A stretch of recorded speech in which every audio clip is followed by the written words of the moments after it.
Dear role और जो आपका और नीड्स हैं, जो ज़रूरत है वही आपका रोल है। जो वो ज़रूरत के लिए काम कर सकता है वही आपका रोल हो जाएगा, है ना। तो आप जो मैंने नीड बताए उसी चीज़ को आप रोल के तौर पे भी लिख सकते हो, है ना। रोल के तौर पे भी जो है आप उसे लिख सकते हो, या फिर आप अलग तरीके से भी लिख सकते हो। तो रोल और नीड्स दोनों सेम हैं। क्यों ज़रूरत है? क्योंकि ये काम करवाने हैं, है ना। जो भी वर्कर्स हैं, है ना, उनकी बातों को नहीं सुना जाता है, तो उनकी बातों को इफ़ेक्टिव तरीके से मनवाने के लिए ट्रेड यूनियन का काम होता है। तो ये अब इसी चीज़ को आप कैसे दूसरे तरीके से लिख सकते हो? ट्रेड यूनियन का ये रोल है कि जो भी वर्कर्स है उनकी बातों को जो मैनेजमेंट सिस्टम है उन तक उनकी बातों को पहुंचाना। बस बोलने की तरीकाएं अलग हो जाएगी लेकिन पॉइंट्स तो सेम रहेंगे। तो आप यहाँ पे भी पॉइंट दिए गए हैं, वही चीज़ें दी गई है जो मैंने नीड्स में लिखवाए हैं। बस थोड़े से जो टर्म्स हैं, जो बोलने की तरीकाएं हैं, समझाने की जो तरीकाएं हैं वो अलग तरीके से यहाँ पे लिखा गया है, ठीक है। बट बाकी वही चीज़ें हैं। सिग्निफिकेंस यानी इम्पोर्टेंस के बारे में बात किया जाए ट्रेड यूनियन का, तो ट्रेड यूनियन का सबसे पहला इम्पोर्टेंस है कि एक कनेक्शन प्रोवाइड करता है वर्कर्स और एम्प्लॉय के बीच में। वर्कर्स और एम्प्लॉय के बीच में एक कनेक्शन जो है प्रोवाइड किए जाते हैं, यानी बनाए जाने में क्या किया जाता है, इसका मदद होता है ना। इसलिए जो है ज़रूरी भी है, या इसीलिए कह सकते हैं कि ये इसका इम्पोर्टेंस है। दे allows employee to play, relax और experience the environment। जो भी काम दिए गए हैं उसको बेटर तरीके से काम करना, एम्प्लॉय कब रिलैक्स करेगा, इन सभी के लिए क्या किया जाता है, अलाउ किया जाता है। किसके द्वारा? ट्रेड यूनियन के द्वारा। ट्रेड यूनियन के द्वारा बातों को उठाया जाता है कि भाई हम लोग जो है 10 घंटा में 8 घंटा काम करेंगे, 2 घंटा जो है इतना इतना टाइम से इतना इतना टाइम के बीच में आराम करेंगे, कोई हमें आकर डिस्टर्ब नहीं करेगा कि तुम क्यों कर रहे हो, क्यों नहीं कर रहे हो, ठीक है। उसके बाद फेस टू फेस जो एम्प्लॉयज़ और एम्प्लॉयर के बीच में जो भी बातें होती हैं वो फेस टू फेस जो भी कंप्लेन होती है वो ले जाने का काम करता है। ट्रेड यूनियन जो है ये वर्क प्लेस के जो रिलेशंस होते हैं उसको इम्प्रूव करने में हेल्प करता है। जो ट्रेड यूनियंस होते हैं ये वर्कर्स की बातों को जो है जब एम्प्लॉयर तक पहुंचाते हैं तो उनका जो डिमांड्स होता है उस डिमांड को मनवाने के लिए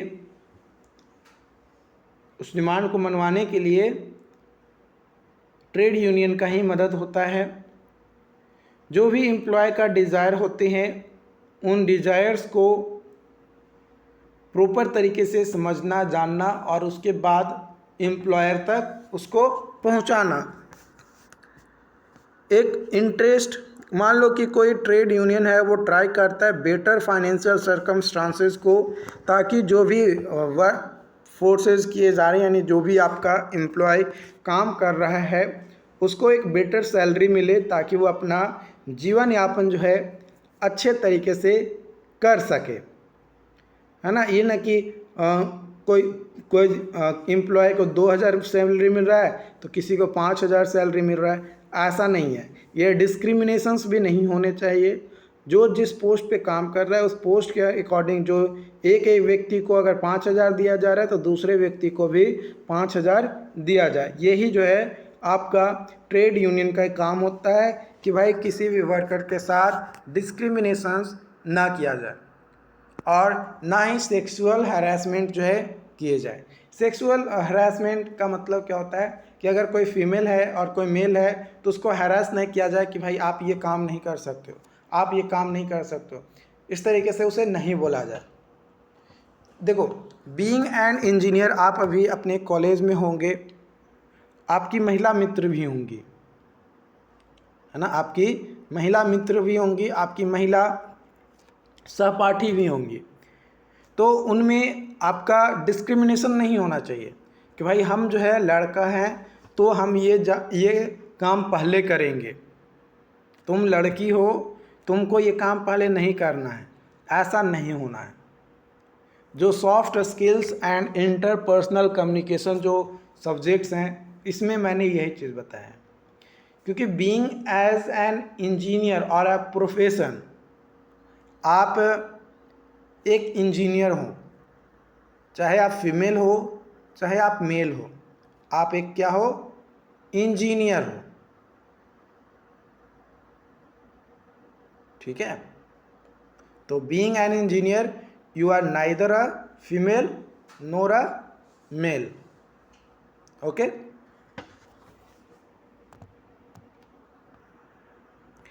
अब बात किया जाए HR पॉलिसीज़ की, तो जो HR यानी ह्यूमन रिसोर्स का जो स्ट्रैटेजी होता है, जो सेट ऑफ कॉन्सेप्ट या नॉर्म्स होते हैं बिहेवियर का, to regulate the organisation interaction with its worker के साथ, या policy problem of this type set instructions for a broad range of employment connections inside the business. The aim and relevance of HR rules are self-evident. Every firm needs policies in order to promote regularities in behavior and equality in employee relation. Employee के बीच में एक better relations बना रहे, उसके लिए एक policies, एक स्ट्रेटजी बनाना बहुत ज़रूरी होता है, ताकि एक दूसरे के बीच में एक प्रॉपर बॉन्डिंग बना रहे और वो जो है काम कर सके, है ना। मेन पर्पस क्या होता है पॉलिसीज़ का, तो मेन पर्पस अगर बात किया जाए तो वो होता है कि एम्प्लॉय जो होते हैं उसको प्रोडक्टिव बनाना और ऑर्गेनाइजेशन को स्मूथली तरीके से फंक्शन करना। दूसरा इसका पर्पस होता है कि एक सॉलिड फाउंडेशन को बनाना, ताकि कंपनी में जो एम्प्लॉय है उसका ग्रोथ जो है प्रॉपर तरीके से हो सके, ताकि कंपनी का भी जो है अल्टीमेट ग्रोथ हो। कंपनी में एक लीगल कंप्लायंस इश्यूज़ के लिए अलग सेक्शन बनाना कि अगर किसी को कोई दिक्कत है, किसी को कोई कंप्लेन करना है तो वो कंप्लेन भी कर सकता है, लेकिन एक रेगुलेशंस के अंतर, एक नियम के अंतर्गत। इम्पोर्टेंस की बात किया जाए तो इम्पोर्टेंस आपका होता है कि ये जो है गारंटी करवाता है एम्प्लॉयमेंट लॉ को, जो कि वर्कर्स के जो भी बिजनेस गोल्स होते हैं और जो ऑब्लिगेशंस होते हैं, उन दोनों को देखते हुए एक जो है लॉ बनाए जाते हैं और उसको पालन किया जाता है। जो HR पॉलिसीज़ होते हैं इंडिया में, वो हर कंपनी के द्वारा कंसीडर किए जाते हैं, चाहे वो छोटे कंपनी हो चाहे बड़े कंपनी हो। जो HR डिपार्टमेंट होता है वो पॉलिसीज़ में आउटलाइन, मैनेजमेंट, इन्फॉर्मेटी, जस्टिस और रिलेशनलिटी, इन चीज़ों के बेसिस पे क्या करता है, एक लॉ, एक पॉलिसी जो है अपने ऑर्गेनाइजेशन के अंदर के लिए बनाता है। बात किया जाए एम्प्लॉयमेंट कॉन्ट्रैक्ट की, तो एक एग्रीमेंट है ना, एक एग्रीमेंट डॉक्यूमेंटेशन जो एम्प्लॉय जब किसी कंपनी को ज्वाइन करता है तो वो किए जाते हैं, है ना। मतलब एक एग्रीमेंट के अंतर्गत जो एम्प्लॉय को पेमेंट देना है वो पेमेंट जो है देगा, उसके अनुसार ही वो काम करेगा। अगर कोई एम्प्लॉय प्रॉपर डॉक्यूमेंटेशन नहीं करवाता है अपने कंपनी में ज्वाइन करने से पहले, तो उस पर लीगल एक्शंस जो होंगे वो जो है लिए जाएंगे। एम्प्लॉयमेंट को जो है जो भी उसका पैसा है उस पैसा को जो है उसको मिलना चाहिए। ये ना कि एग्रीमेंट हुआ जो है 20,000 पर महीने के हिसाब से, लेकिन उसको कंपनी कितना दे रही है, 15,000 रुपया दे रही है, तो भाई ये डिस्क्रिमिनेशन हो रहा है। उस लॉ का उल्लंघन हो रहा है, वो अपना कंप्लेन कर सकता है वो एम्प्लॉय। तो एम्प्लॉय का जो पैसा बताया गया है, जो फ़ी बताई गई है, जो सैलरी बताई गई है, जो स्टाइपेंड बताई गई है, उतना आपको देना होगा। Code of conduct, code of conduct का मतलब है कि कोई भी व्यक्ति अगर कहीं पे काम करने जा रहा है ना, एक ऑर्गेनाइजेशन में काम कर रहा है, तो उसका एक वेल मेंटेन मिशन होना चाहिए, उसका खुद उसका इथिक्स होना चाहिए, और उसका एक विज़न होना चाहिए कि हमको जो है इस तरीके से काम करना है, यानी एक डिसिप्लिन में, एक अनुशासन पूर्व जो है आपको काम करने होंगे उस ऑर्गेनाइजेशन में। तो ये काम बनाता है पॉलिसीज़। इसके अलावा लीव पॉलिसीज़ भी होते हैं। लीव पॉलिसीज़ में क्या होता है कि अगर कोई एम्प्लॉय ये चाहता है कि नहीं, हम जो है यहाँ पे काम नहीं करना चाहते हैं हम इस कंपनी को छोड़कर अब जाना चाहते हैं, हम इस कंपनी को अब छोड़कर जाना चाहते हैं, हम इस कंपनी के साथ ज़्यादा दिन काम नहीं कर सकते हैं, तो ये जो है ये भी आपका एक पॉलिसीज़ बनाता है कि अगर आप अपने एग्रीमेंट, मान लो कि 2 साल का आपका एग्रीमेंट किया गया, आप 2 साल के एग्रीमेंट पे वर्क नहीं कर पाए, आप 1 साल में ही भाग रहे हैं, तो उस एग्रीमेंट के अनुसार आपको अगर कंपनसेशन आपका एग्रीमेंट में लिखा गया था, इसीलिए स्टार्टिंग में सबसे पहले जो है एग्रीमेंट करवाए जाते हैं, डॉक्यूमेंटेशन करवाए जाते हैं, ताकि अगर आप भागें, आप कंपनी को छोड़कर जाएं, तो आप पे जो है स्ट्रिक्ट एक्शन जो है लिया जा सके। ओके।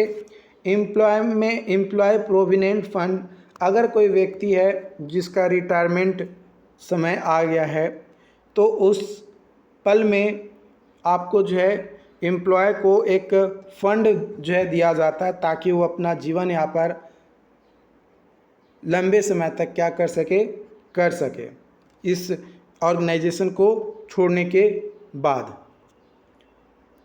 जो एम्प्लॉय प्रोविडेंट फंड एक्ट है 1947, इसके अंतर्गत प्रोवाइड किए जाते हैं home security to employee after retirement, है ना, रिटायरमेंट के बाद, जैसे हाउसिंग केयर, मेडिकल इंश्योरेंस और रिटायरमेंट पेंशन जो होते हैं, इन सभी चीज़ों को यहाँ पे लिया जाता है, और ये इम्पॉर्टेंट भी हैं। ओके। उसके बाद है ग्रेट्युटी पॉलिसी। जो ग्रेट्युटी पॉलिसीज़ हैं, ये एक तरीके का सर्विसेज प्रोवाइड किया जाता है उन एम्प्लॉय को कंपनी में जो लोग बेटर काम करते हैं, यानी एक तरीके से एप्रिसिएशन काम करने के लिए ये पॉलिसीज़ बनाए जाते हैं कि अगर कोई एम्प्लॉय 5-6 सालों तक लगातार अच्छी सर्विसेज दे रही है कंपनी के अंदर, तो उसको जो है एक एप्रिसिएशन दिया जाए कि हाँ भाई, आप अच्छा काम कर रहे हो कंपनी के लिए, आप इसी तरीके से लगे रहो, डेफिनेटली आपके साथ अच्छा होगा, आपके साथ बहुत अच्छा होगा, इस तरीके का। उसके बाद आता है paternity and maternity leave policies. Every company with more than 10 employees is required by the law to provide maternity leave benefit to women employees as the Maternity Benefits Amendment Act 2017.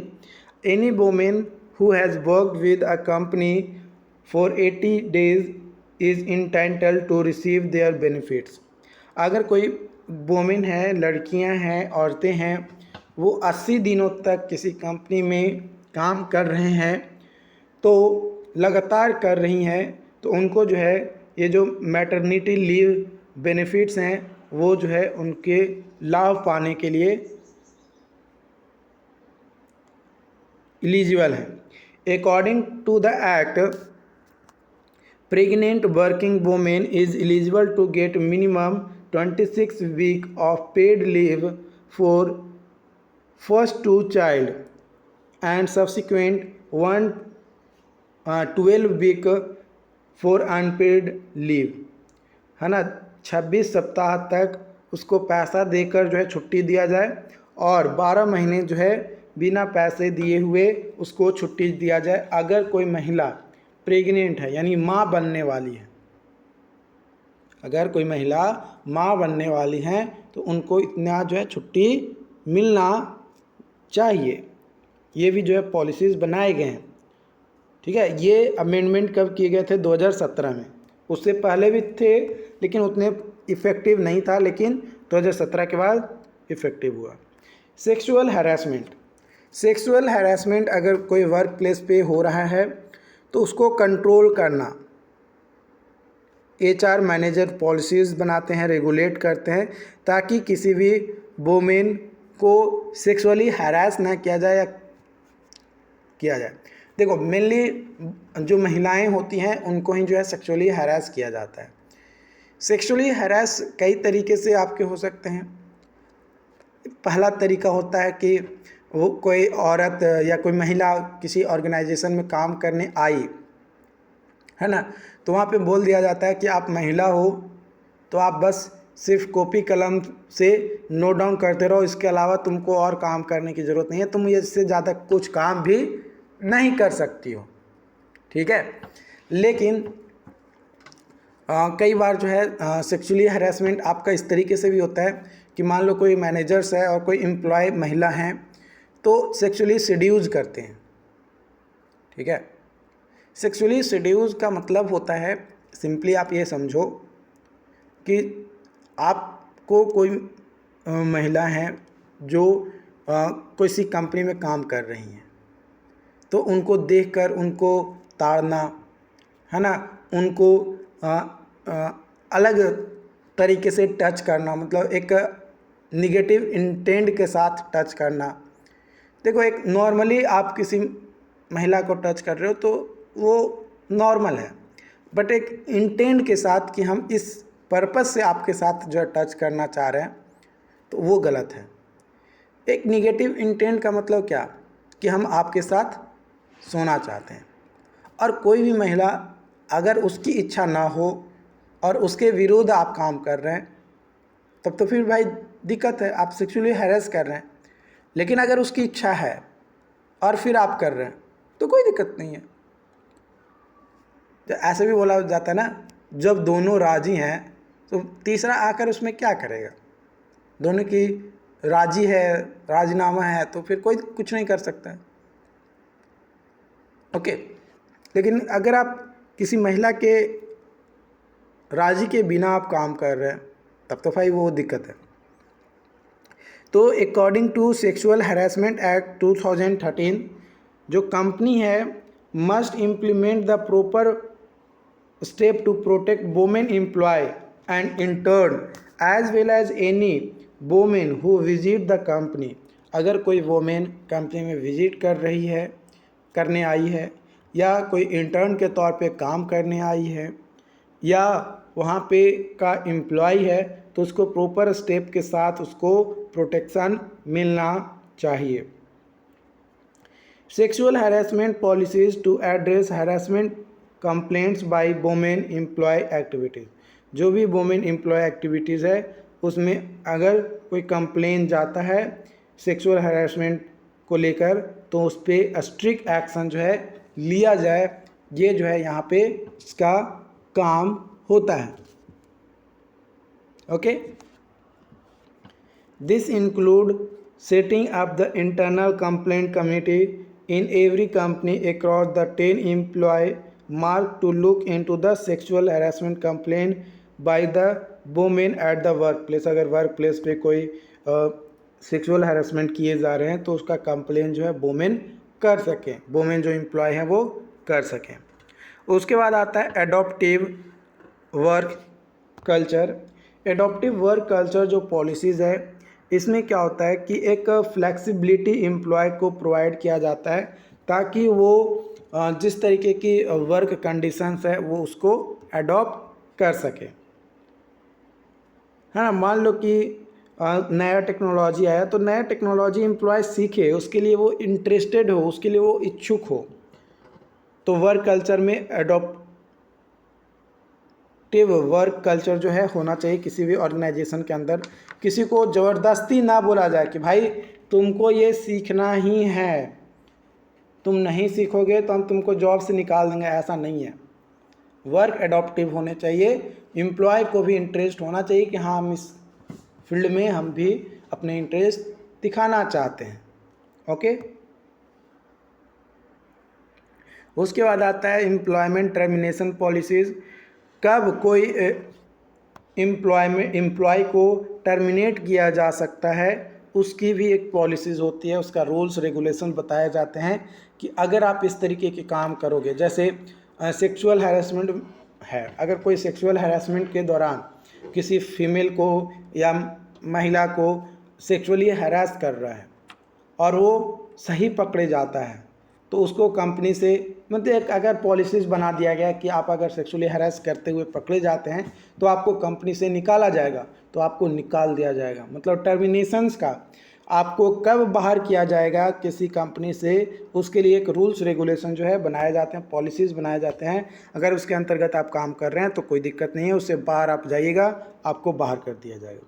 उसके बाद आता है डेवलपिंग रिलेशंस। कई बार जो है आपका एक अलग अलग स्किल्स जो है बनाए जाते हैं, रूल्स बनाए जाते हैं कि आपको जो है अपने आप को डेवलप करने होंगे, इस चीज़ में जो है आपको बढ़ोतरी करनी होगी, है ना। आपको अपने मैनेजमेंट को मेनली क्या है, मैनेजमेंट जो एम्प्लॉय और एम्प्लॉयज़ के बीच में जो मैनेजमेंट कर रहा है उसको बेटर तरीके से आपको किया जाए। लुकिंग आफ्टर एम्प्लॉय, है ना, जैसे ही कोई कंपनी काम कर लिया तो उसका अगर कोई फीडबैक आ रहा है कहीं से, तो उस फीडबैक के ऊपर या जो भी एम्प्लॉय है उसको देखना कि भाई वो व्यक्ति किस तरीके का काम कर रहा है, क्या उसे हमें ऑर्गेनाइजेशन के अंतर्गत रखना है या नहीं रखना, उसको बाहर निकालना है या अंदर रखना है, ये उसका काम होता है। Right way to write HR policies. HR policies लिखने के लिए कई सारे मेथड्स हैं, कौन कौन सी चीज़ों को आपको ध्यान रखते हुए जो है पॉलिसीज़ बनाने की ज़रूरत होती है, उसके बारे में हम लोग जो है अगली सेशंस में जो है डिस्कस करेंगे। आज के लिए इतना ही। बाकी अगर वीडियो अच्छी लगी हो तो लाइक ज़रूर करेंगे। Thank you. मतलब यूट्यूब पे आप वीडियोज़ को जो है लाइक करेंगे। ओके, और कोई भी डाउट्स आता है तो आप चैट बॉक्स में हमें बताएं ताकि आपके बेटर हेल्प किया जा सके। Thank you so much for joining us.